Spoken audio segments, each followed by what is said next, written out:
This is what it sounds like.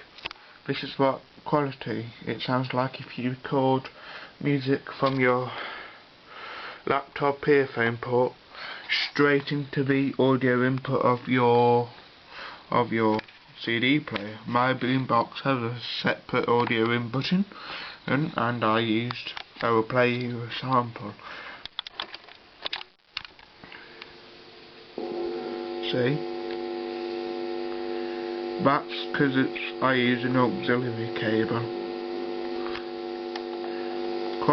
The quality is greatly reduced.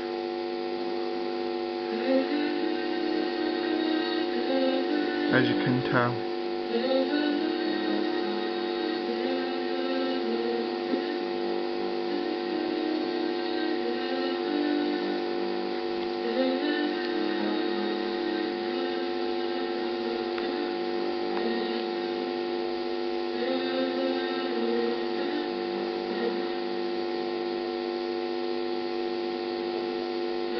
This is using a HF tape, high fidelity,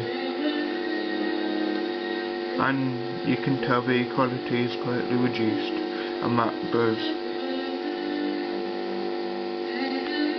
And that's the end of my video.